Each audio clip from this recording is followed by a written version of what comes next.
Hello बच्चों, कैसे आप सभी। होप करती हूँ कि सभी बहुत अच्छे होंगे। आपके एग्जाम्स की तैयारी काफ़ी अच्छे से चल रही होगी। मैं आप लोग के लिए लेकर आई हूँ बहुत बहुत बहुत ज़्यादा इंपॉर्टेंट एक और टॉपिक, हाइगेंस के द्वितीय तरंगिकाओं का सिद्धांत। तो ये जो हमारा क्वेश्चन है ये बहुत ज़्यादा इम्पॉर्टेंट है और 5 नंबर का ये क्वेश्चन आपको पूछता है। तो मैं आप लोगों को बहुत बहुत आसान तरीके से बताऊंगी कि आप लोगों को बिल्कुल भी दोबारा इसको पढ़ने की ज़रूरत नहीं पड़ेगी। अगर ये क्वेश्चन एग्जाम में आता है तो आप आराम से लिख सकते हैं। ठीक है, बहुत ज़्यादा तामझाम नहीं है और मतलब बहुत इजी ये क्वेश्चन है। चलिए देख लेते हैं कि हाइगेंस के द्वितीयक तरंगिकाओं का सिद्धांत क्या है। तो हाइगेंस के द्वितीयक तरंगिकाओं के सिद्धांत के अनुसार सबसे पहले हम एक ओवरव्यू समझ लेते हैं भाई कि हाइगेंस के द्वितीयक तरंगिकाओं का सिद्धांत है क्या, फिर हम पढ़ेंगे। उनके अनुसार मान लो ये एक प्रकाश का पुंज है। मान लो जो ये प्राथमिक हमारा तरंग है। ठीक है, यहाँ से ये एक है, यहाँ से मतलब प्रकाश की किरणें निकल रही हैं। ये एक स्रोत है जहाँ से प्रकाश की किरणें ऐसे निकल रही हैं। ठीक है, तो मतलब इसके बाद यहाँ से निकलेंगी तो कहीं तो जाएंगी। यहाँ मान लो यहाँ तक प्रकाश की किरणें पहुँची। फिर यहाँ के बाद फिर ये जब यहाँ पहुँची तो यहाँ से क्या होगा, यहाँ से एक और मतलब निकलेंगी। जैसे एक यहाँ पहुँची, यहाँ यहाँ यहाँ यहाँ यहाँ इस तरीके से ये अलग बन गया। तो ये हमारा क्या है, ये प्राथमिक तरंग हो गया। ठीक है, और ये क्या जो ये दूसरा है ये द्वितीयक तरंगिका ये तरंग बन गया। ठीक है, ये द्वितीयक तरंगे हो गई। प्राथमिक तरंगे, द्वितीयक तरंगे। अब द्वितीयक तरंगे हो गई। अब इसके बाद ऐसा नहीं होगा कि ये आगे बढ़ के तृतीयक तरंगे बनेगा, ऐसा कुछ नहीं होगा। हाइगेंस की द्वितीयक तरंगिकाओं के सिद्धांत हमें ये बताता है कि यहाँ से जहाँ से जैसे प्राथमिक तरंग से यहाँ से जो प्राथमिक तरंगे जो निकलती हैं, प्राथमिक तरंग जाके यहाँ द्वितीयक तरंगे बनेंगी और फिर उसके बाद क्या होगा, जो यहाँ से तरंगे निकलेंगी तो ये द्वितीयक बन जाएंगी और ये उनके लिए प्राथमिक तरंगे बन जाएंगी। आ गई बात समझ में? नहीं आया कोई बात नहीं। यहाँ एक मान लो जो प्राथमिक तरंग है, ये तरंग यहाँ से निकली, यहाँ पहुँची। ठीक है, एक यहाँ पे है कुछ भी, मान लो यहाँ कुछ भी है, यहाँ पहुँच गई। ठीक है, तो यहाँ पहुँच के ये द्वितीयक तरंग बनी। ये प्राथमिक तरंग यहाँ से निकल के गई यहाँ पे, ये द्वितीयक बन गई। अब जब यहाँ से फिर और तरंगे जो है वो यहाँ किसी स्रोत से टकरा के वो और आगे की ओर जब बढ़ती हैं, मान लो इधर इधर ऐसे बढ़ी। ठीक है, तो इधर बढ़ के फिर ये कहीं जाके टकराएंगी, कोई ना कोई वस्तु या कुछ कहीं ना कहीं तो पड़ेंगी, तो यहाँ टकराएंगी। तो अब ऐसा नहीं होगा कि ये प्राथमिक है, ये द्वितीयक है, ये तृतीयक है, ऐसा नहीं होता है। इसमें क्या होगा, ये पहले प्राथमिक है तो ये द्वितीयक है, उसके बाद जब यहाँ से तरंगे और निकलती हैं तो ये प्राथमिक हो जाता है और ये वाला जो है हमारा ये द्वितीयक हो जाता है।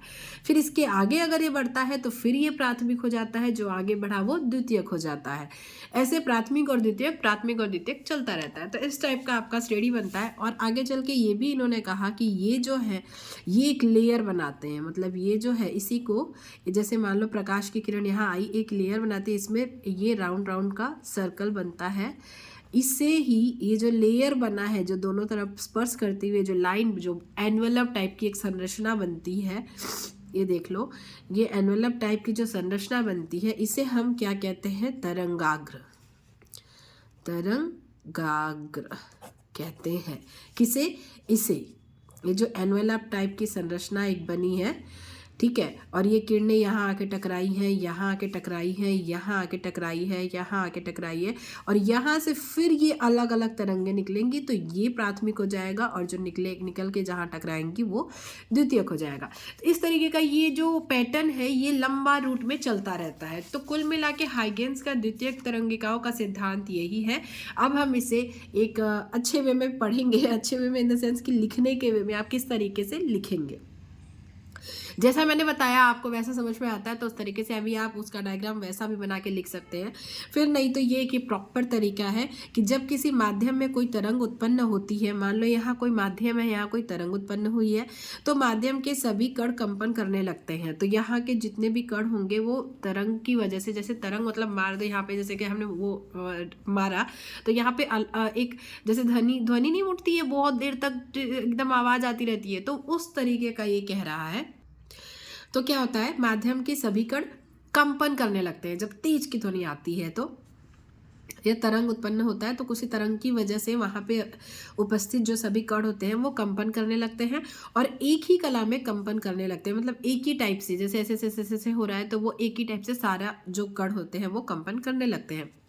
फिर क्या होता है, कंपन करने वाले कणों का बिंदु पथ, मतलब ये जो कण है ये यहाँ पे क्या हुआ, यहाँ पे तरंग उत्पन्न हुआ तो ये तरंगे यहाँ से जाके टकराई और यहाँ जहाँ जहाँ टकराई है, ये देखो ये एक ही कला में, मतलब एक ही जगह पे ये एक लाइन में, एक कला मतलब एक ही बिंदु पथ बना लेती है और इसी को क्या कह देंगे हम, ये जो है इसे तरंगाग्र बोलेंगे। ठीक है, S1 S2 S3 S4 S5 ये तो हमने नाम लिखा है, आप कुछ भी लिख सकते हैं, बट इस तरीके से आप मतलब कुछ भी लिख सकते हैं, नाम हमने लिखा है। फिर ABC ये एक परिपथ जैसा बन गया है, मतलब वही एनवेलप टाइप की संरचना बनती है। ये देखो ये एनवेलप टाइप की संरचना, इसको क्या कहते हैं हम, तरंगाग्र कहते हैं। ठीक है, उसके बाद नेक्स्ट हमारा क्या है, तरंगाग्र पर स्थित प्रत्येक कण एक नए तरंग स्रोत की भांति व्यवहार करता है। जैसा मैंने बताया कि ये जो तरंगाग्र है इस पर ये जो कण है ये फिर से एक नए तरंग स्रोत की तरह कार्य करते हैं, फिर यहाँ से और तरंगे निकलती हैं। ठीक है,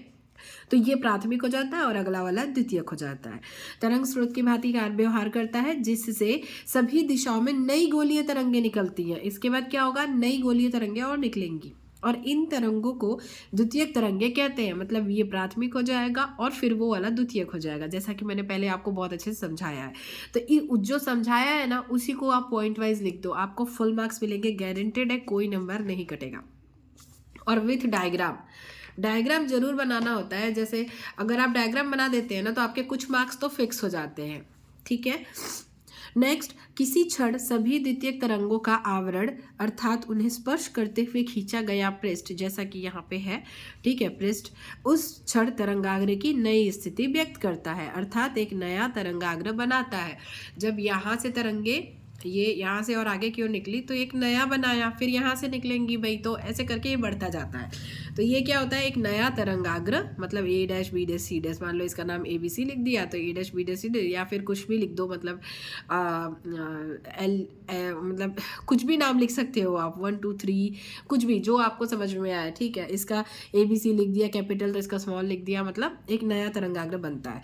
तो ये आपको द्वितीयक तरंगिकाओं का सिद्धांत ये इतना ही है, इसमें और कुछ लिखने लायक समझने लायक है नहीं।